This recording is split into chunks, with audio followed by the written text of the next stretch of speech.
Hey, my name is Caleb Renner. I'm 35 years old, and I live alone on a small horse farm at the end of Coldwater Lane. Just outside Sisters, Oregon, it isn't much by anyone's measure. A loose cedar barn that leans a little to the south, 6 stalls, and only 4 horses to fill them, a round training pen, a few rows of late tomatoes and runner beans I keep mostly out of habit, and a plain timber house my grandfather raised with his own 2 hands the year the road first got its name.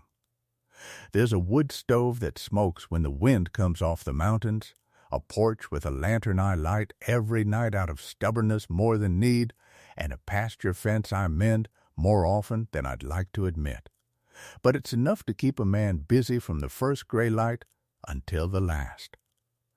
Enough to keep the silence from getting too loud. People in town don't call me Caleb much anymore.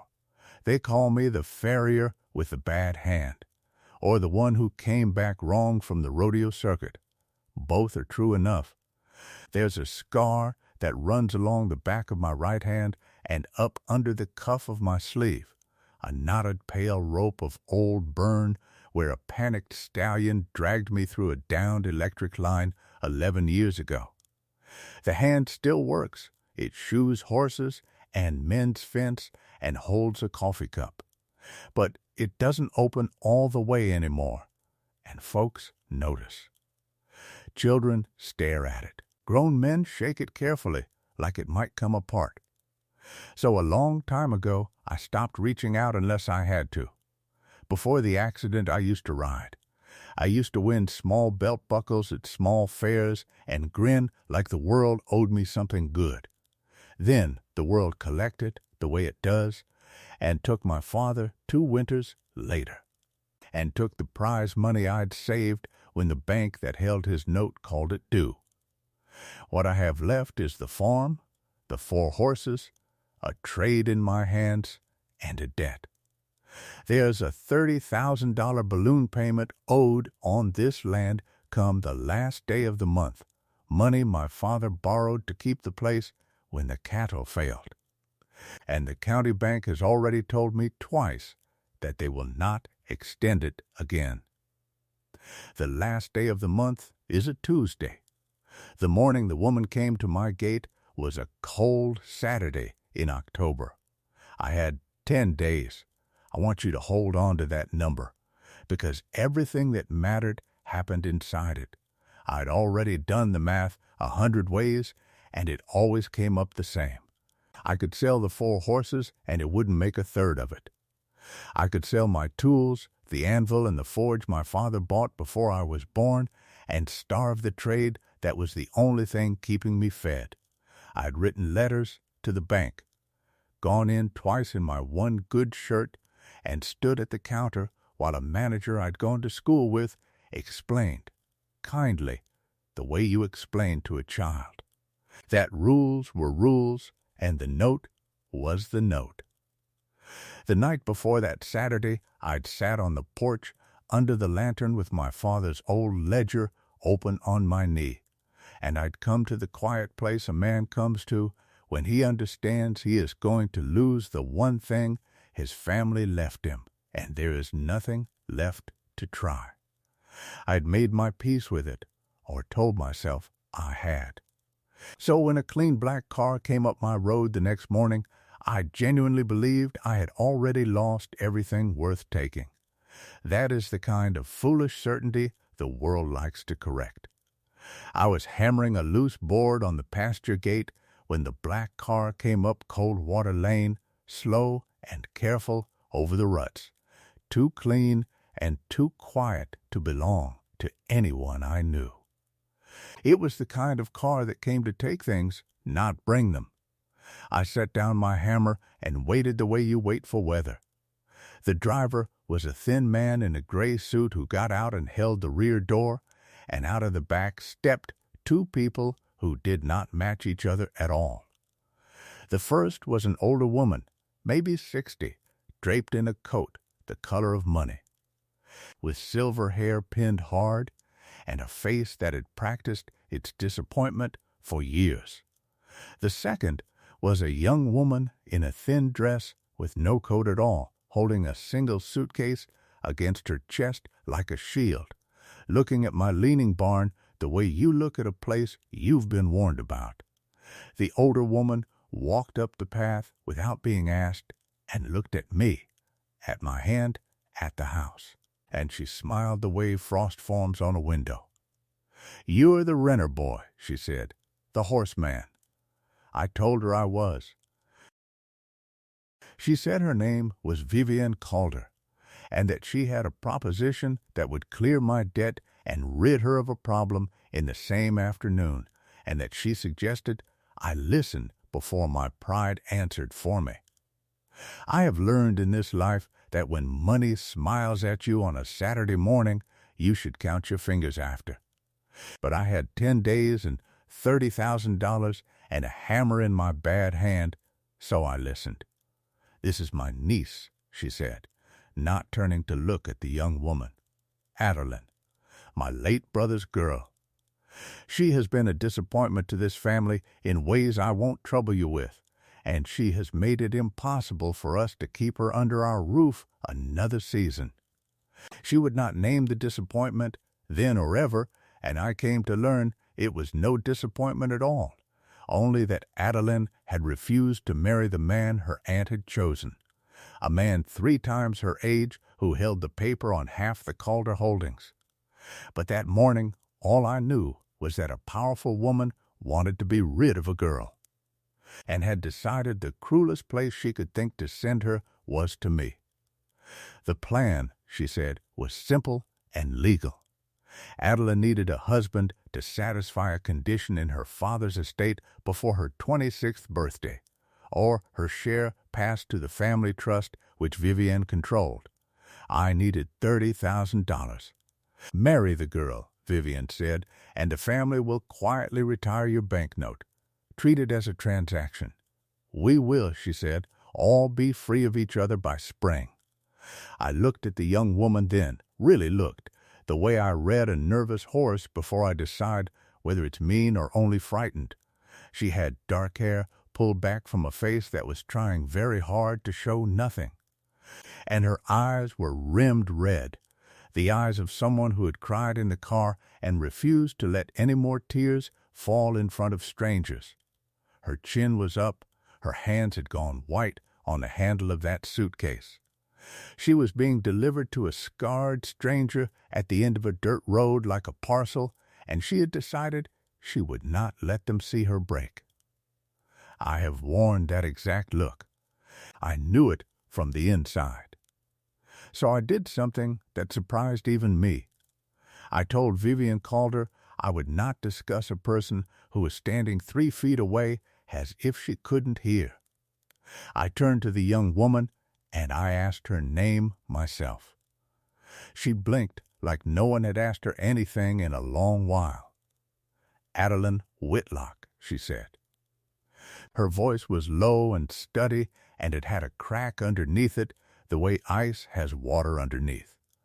I told her my name was Caleb, and that the coffee inside was bad but it was hot, and that she was welcome to a cup, whatever she decided.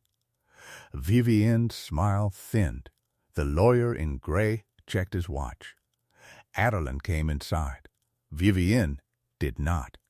She waited on the porch like the cold belonged to her, and through the window I watched her dictate something to the man in gray.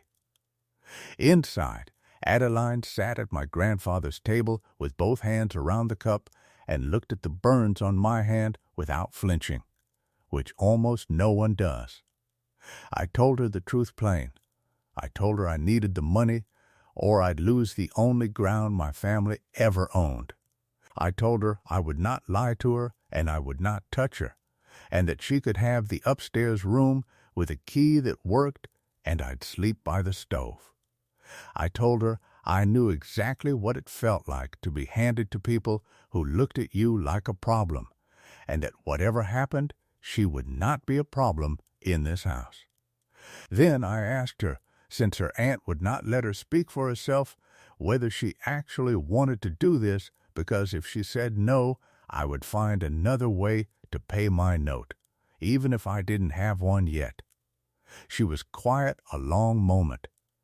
Then she said the thing the whole story turned on, and she said it looking right at me. They arranged this marriage to punish me, she said. She said it flat, without self-pity, like a fact she'd carried a long road. They think the worst thing they can do to me is give me to a poor man with a ruined hand at the end of nowhere. She let that sit. And then she said, but I would rather marry a stranger who asks my name than go back to a house that sells me. So if you'll have me as a partner and not a prize, Caleb Renner, I'll sign whatever they want, and I'll pull my weight. I don't break easy. I have thought about my answer many times since. I didn't make a speech. I just looked at her, at the chin she kept up and the tears she wouldn't spend, and I said the only honest thing in me. They wanted to punish you by sending you here, I said. Then I vowed to prove them wrong.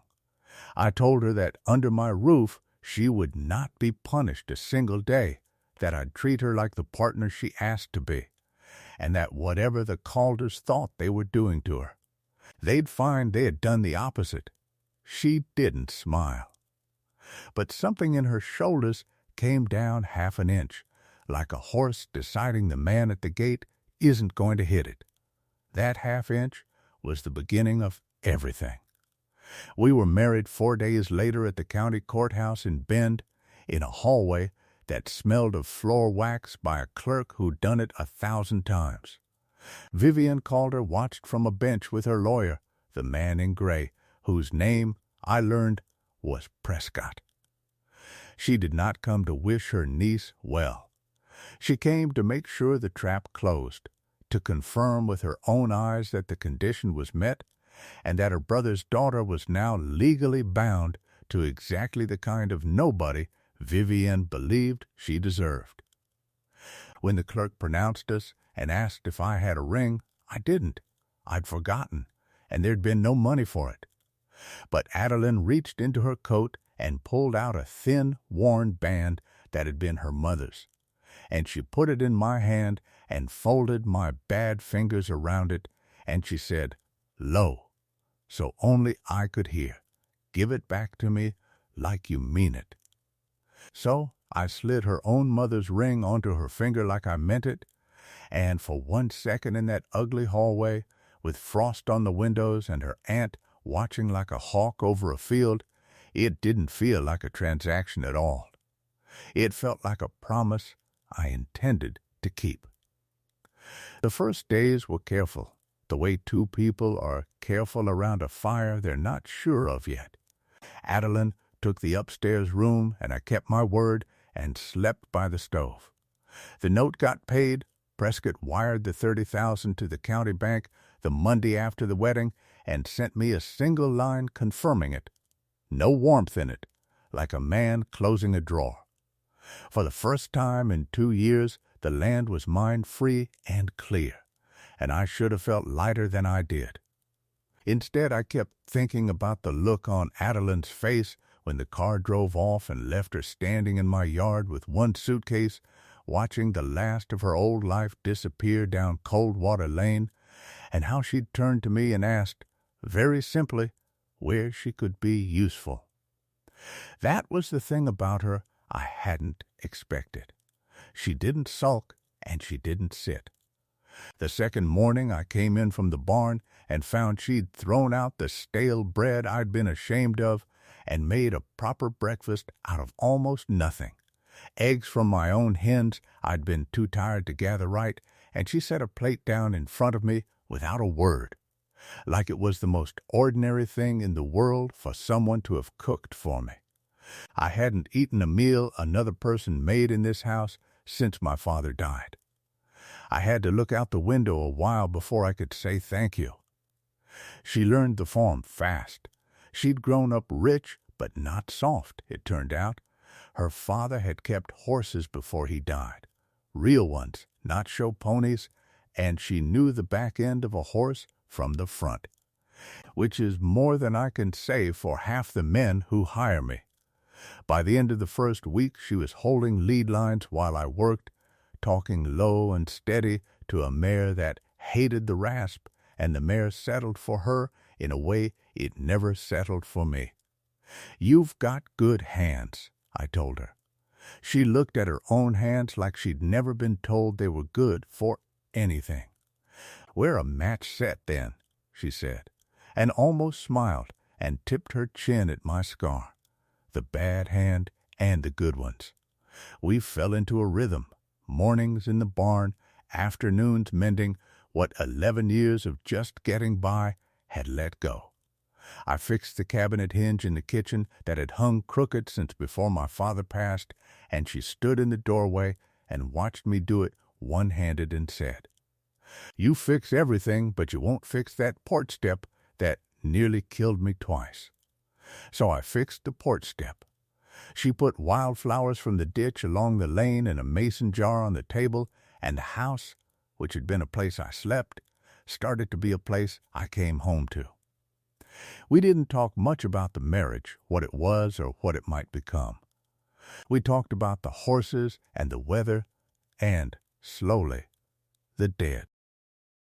Her father, gone 5 years, who'd taught her that an animal will forgive you anything but a lie. My father, gone too, who used to say the earth doesn't judge a man's face, only whether he showed up to work it. We were two people who'd each lost the one parent who saw them clearly, and we recognized the shape of that hole in each other without ever having to point at it. There was a night in that second week I keep coming back to. A mare I'd been worried about, an old chestnut named for nothing, went down colicking after midnight, and I went out to the barn in the cold to walk her, because a colicking horse that lies down can twist a gut and die before morning. I didn't wake Adeline, but she came anyway, in my father's old coat over her nightdress. And she didn't ask questions, she just took the other lead, and we walked that mare in slow circles under the one bare bulb until the gray came up over the mountains and the horse passed what she needed to pass and was going to live. Somewhere in those hours, we stopped being careful. She told me about her father dying slow, and how the family had circled the money before he was even cold, and how Vivian had looked at a 14-year-old girl at a funeral and seen an asset to be managed. I told her about the year I couldn't sleep for the sound of wire singing, and how my father had sat up with me more nights than I deserved, and how I'd give the whole farm to sit up with him just once more.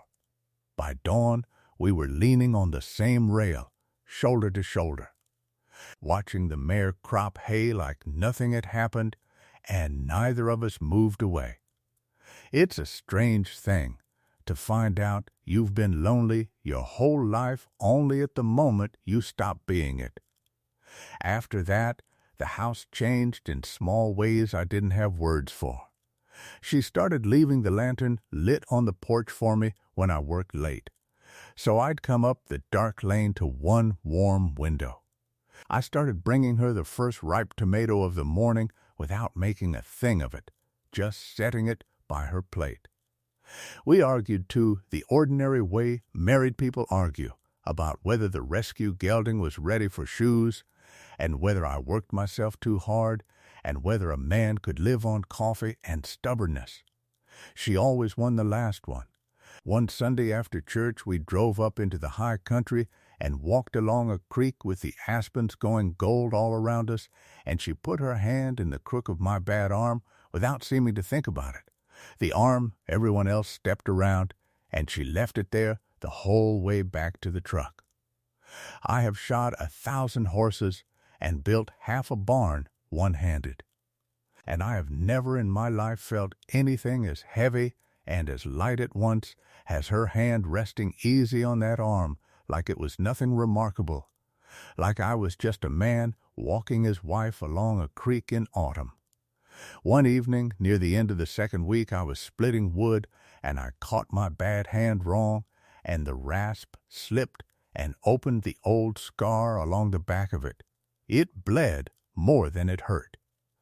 Adeline took my hand in both of hers under the kitchen light and cleaned it and wrapped it, and the whole time she didn't look away from it the way everyone looks away. She held it like it was just a hand.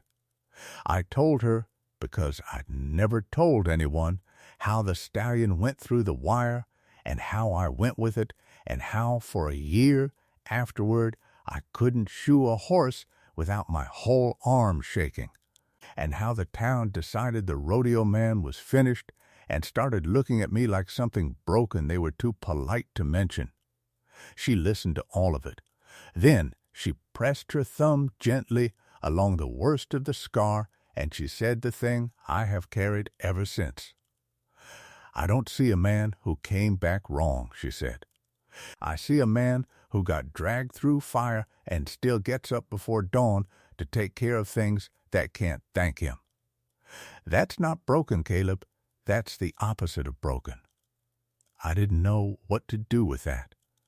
I'd spent 11 years being careful not to reach out, and here was a woman her own family had thrown away, holding my ruined hand like it was worth holding. That night, I lay by the stove and listened to her moving around the room above me, and I understood with a kind of quiet dread that I was falling for my own wife, the way you fall asleep, slowly and then all at once, and that I had no right to, because she'd married me to escape being a prize, not to become one for me.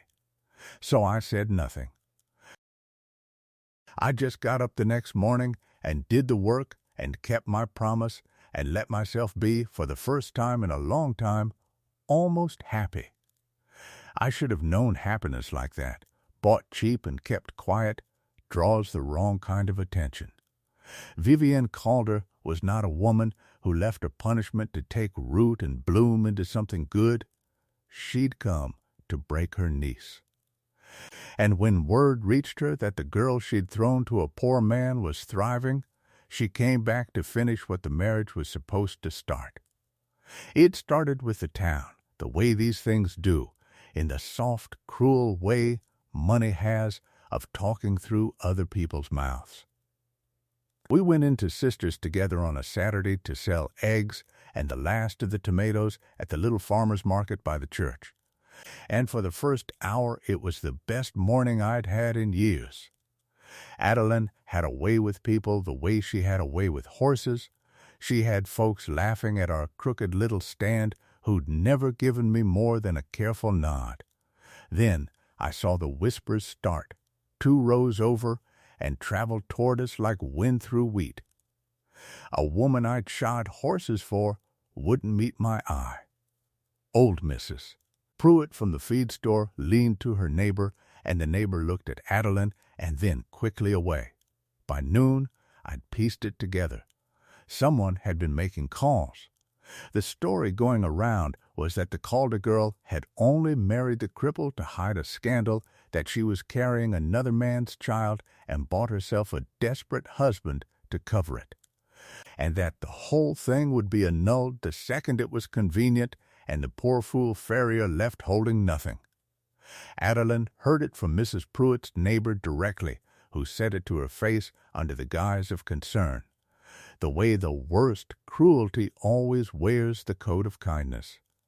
I watched my wife's chin come up the way it had the first morning in my yard.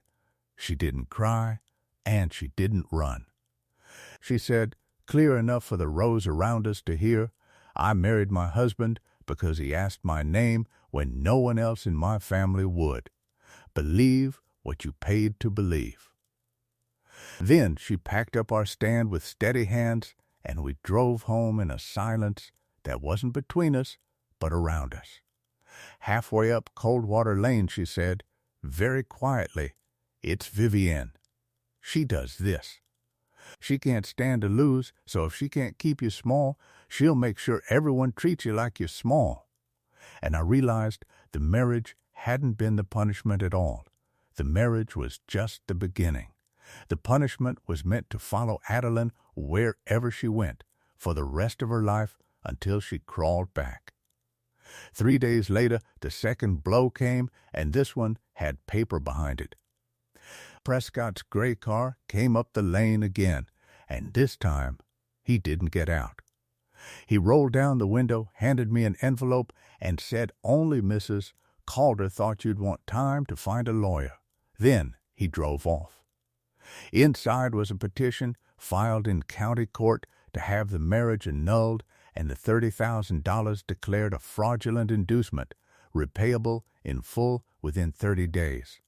The grounds were that the marriage was a sham entered into under false pretenses, that Adeline had concealed a pregnancy, and, the part that turned my stomach, a sworn statement that I had coerced a vulnerable young woman into marriage to seize control of her inheritance. Vivienne had flipped the whole story on its head. She'd come to my gate and offered the deal, and now she meant to stand in a courtroom and call me the predator. If she won, the marriage was void, Adeline's inheritance fell into the trust Vivienne controlled, and I owed $30,000 I'd already spent saving my land. I would lose the farm, and Adeline would lose everything and be sent back to the house that sold her. And Vivienne would have her win.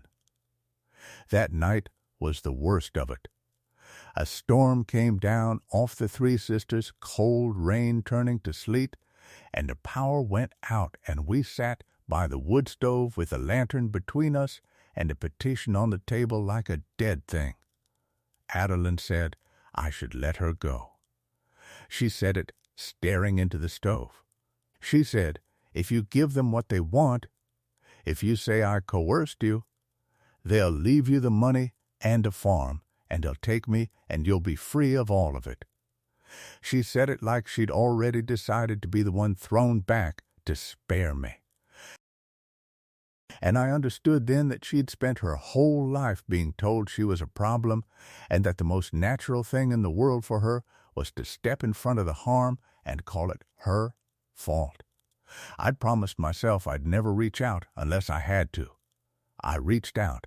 I took her face in my bad hand and my good one, and I made her look at me. And I told her the truth I'd been keeping by the stove for 2 weeks. I'm not letting you go, I said. Not to save the farm, not to save the money, not for anything.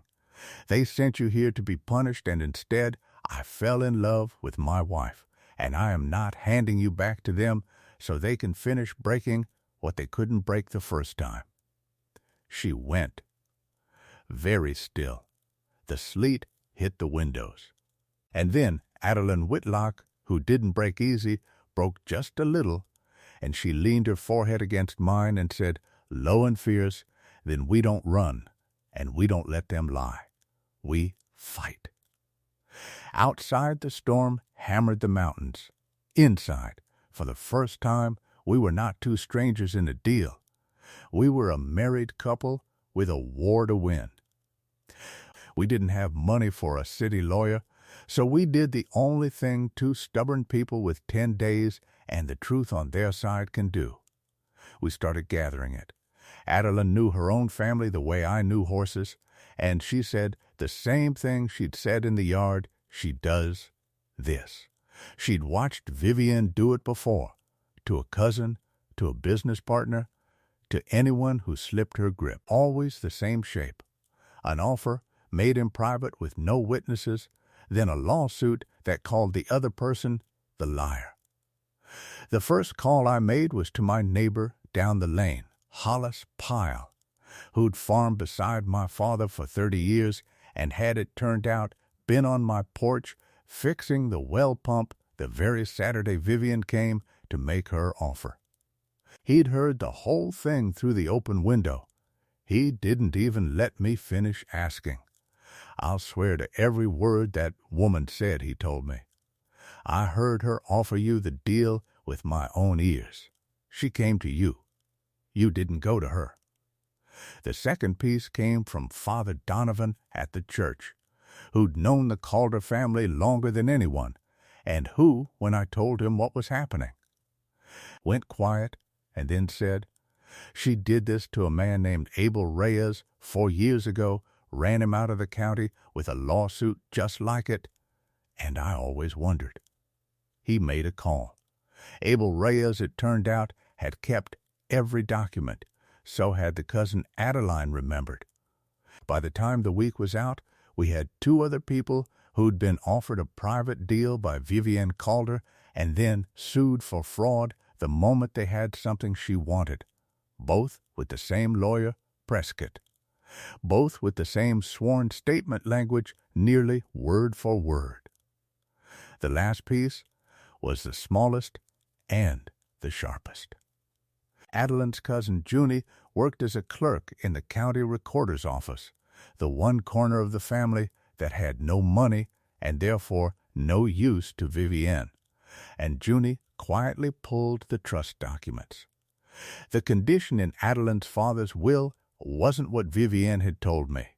It didn't require Adeline to marry by 26 to keep her inheritance. It required her to marry by 26 to keep her inheritance out of the trust unless the trustee could prove the marriage was fraudulent. Vivienne hadn't sent Adeline to me to satisfy the will. She'd sent her to me to manufacture a fraud so the marriage could be voided so the inheritance would fall to her. The whole thing, start to finish, was the trap. And we could prove it. Something happened in town while we built that case, and it mattered more than I expected. The same people who'd whispered at the market 2 weeks before started showing up. Mrs. Pruitt from the feed store, who'd looked away from Adeline, came up the lane with a casserole and stood on my fixed porch step and said she'd heard the truth of it now, and she was ashamed she'd believed the easy lie.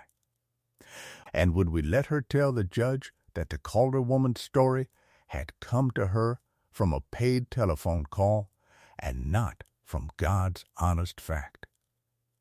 3 of the men who'd helped square my barn offered to sit in the courtroom just so Vivienne would see that the cripple farrier she'd counted on having no one wasn't standing alone.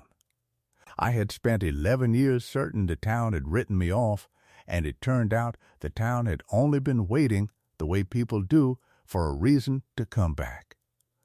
Adeline watched all of it with a look I couldn't read until she finally said it out loud one night. "They threw me away to a place where nobody would stand up for me," she said, "and instead I landed in the one corner of the world that does." I told her that was the thing money never understands. Money can buy a lawyer and a lie and a phone bank. It can't buy a neighbor who heard your father's voice through your window and will swear to it for free. The hearing was on a Thursday in the county courthouse in Bend, the same building with the floor wax smell where we'd been married. Vivienne came in furs and certainty, Prescott beside her with a leather folder. She didn't look at Adeline once. The judge was a tired, fair-eyed woman named Judge Okafor, who read the petition and then looked over her glasses at the room like she'd seen 1,000 families try to eat their own young. Prescott went first, and he was smooth, the way money's lawyers are smooth. He painted me exactly as planned, a desperate man, deep in debt, who'd taken advantage of a troubled young heiress, married her for her inheritance, and concealed it behind a sham of a farm. He read my $30,000 banknote into the record like it was a confession. He said the marriage had never been consummated, which was true, and made it sound like proof of fraud rather than proof I'd kept my word. When he sat down, I'll admit, it sounded bad. I looked like everything they said I was. Then it was our turn, and we'd agreed Adeline would speak for herself because she'd spent her whole life being spoken for. She stood up in a plain blue dress, and she didn't shake. She told the court she had not concealed a pregnancy because there was no pregnancy, and that a doctor's letter in the file said so, which it did.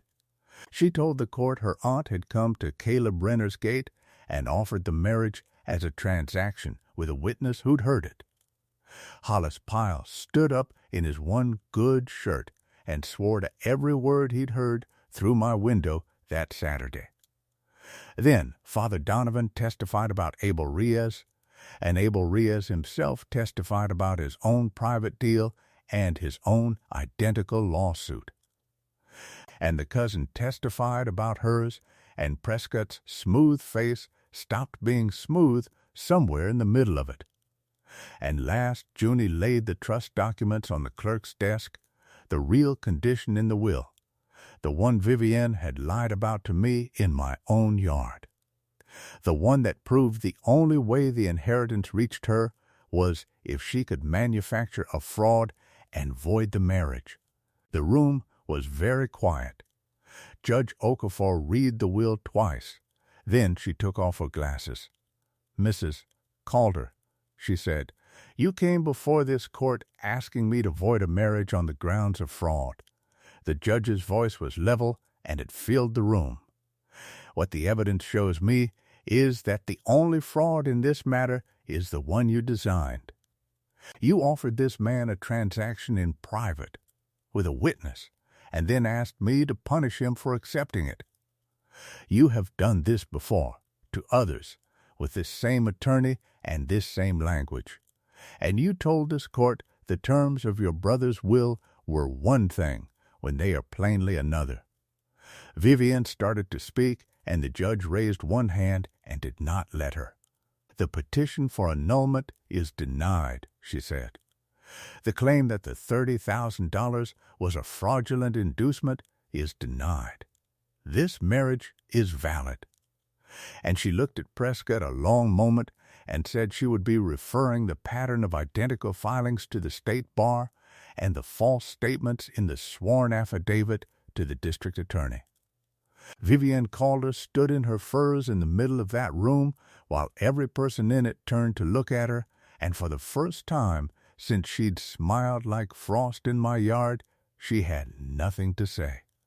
She gathered her coat and she walked out into the hall, and the heavy door swung shut behind her, and that was the last time she ever set foot near my wife.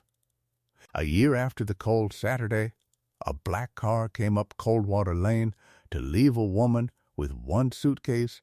That same lane is the prettiest stretch of road in the valley, or at least I think so, and I'm not a fair judge anymore. The Cedar Barn doesn't lean south now. Hollis Pyle and I jacked it square one weekend with half the men from the farmer's market who'd once looked away from me. There are 6 horses in the 6 stalls.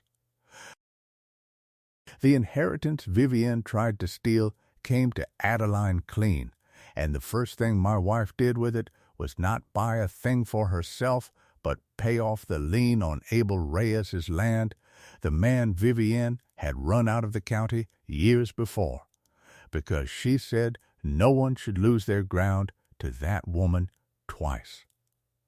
The farm is a real farm again. Adeline runs a string of rescue horses nobody else wanted, broken ones, dragged through fire ones, and she gentles them with those good hands until they decide a person at the gate isn't going to hit them. She has a gift for the ones everyone gave up on. I think we both know why. We were married again in the spring, a real wedding this time, in front of Father Donovan and the whole town in the churchyard with the mountains behind us, because the first one had been a transaction and we wanted one that wasn't. She wore blue. I had a ring for her this time, but she wore her mother's worn band beside it, the one she'd folded into my bad hand in that floor wax hallway, and told me to give back like I meant it. I meant it more the second time. And on the porch, where I light the lantern every night out of stubbornness, there's a second chair now, and lately a small carved cradle Hollis made, because 3 weeks ago Adeline took my bad hand and pressed it flat against her and said, low and steady the way she says the things that turn a whole life over, "We're going to have a baby, Caleb." They sent her to me to be punished. They could not have known they were handing me everything I'd given up, believing a man with a ruined hand was allowed to want. I think about Vivian Calder sometimes, not with anger anymore, just with a kind of wonder at how wrong a person can be about where the cruelty lands. She looked at my scar and my debt and my leaning barn and decided this was the worst place on earth, a punishment, a thing to throw a girl away into. She was so sure that what made a life small was the size of the barn and the money in the bank and the smoothness of a man's hands. She never once considered that the only thing that had ever made my life small was that no one had stopped to ask my name, and that the only thing that had ever made Adeline's life small was that no one had ever let her answer. We asked each other. That was all. That was everything. So if you take one thing from a horseman at the end of a dirt road, take this. The people who think kindness is weakness, and a scar is a verdict, and a quiet life is a small one, are the ones who lose in the end, every time. They sent her here to break her. And a broken thing, gentled by the right hands, doesn't stay broken. It just learns at last that it was never the problem at all.